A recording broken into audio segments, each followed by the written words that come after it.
Hello everyone, welcome to back my channel. পাকা তাল থাকতে থাকতে একবারে তালের পিঠাটি বানিয়ে দেখুন। কথা দিচ্ছি খেয়ে মন খুশি হয়ে যাবে। এত নরম পিঠা হবে যে মুখে দিতে দিতে মিলিয়ে যাবে আর সব পিঠার স্বাদকে হার মানাবে। চলুন তাহলে রেসিপিটি দেখে নেওয়া যাক। এখানে আমি নিয়েছি 1 কাপ সুজি, 1 কাপ চালের গুঁড়ো, 1 কাপ গরুর দুধ আর 2 চামচ গুঁড়া দুধ দিয়ে 10 মিনিটের জন্য রেস্টে রেখে দিয়েছি। এবার কড়াইতে একটু তাল দিয়ে সামান্য একটু লবণ দিয়ে ভালো করে নাড়াচাড়া করে নেব।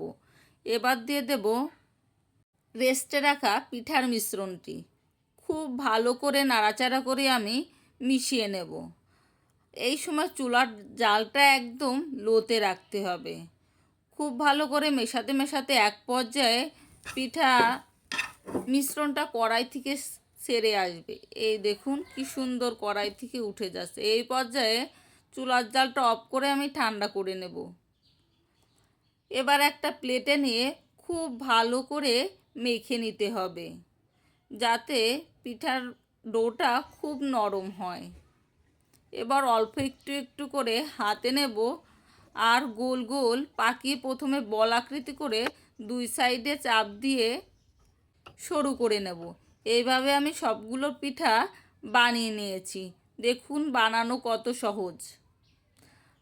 আপনারা একবার দেখলেই বানাতে পারবেন।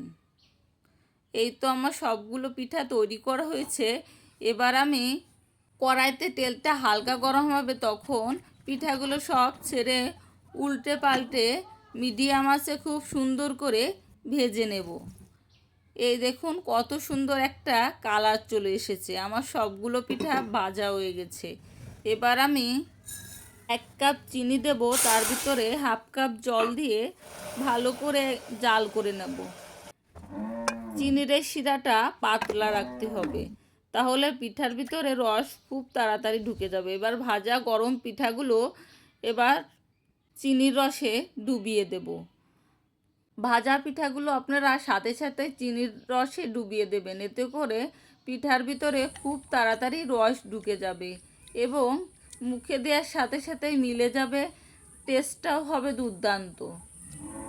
আমি 100% গ্যারান্টি দিয়ে বলতে পারি তালের এই পিঠা বানালে অন্য পিঠা খেতে ইচ্ছা হবে না।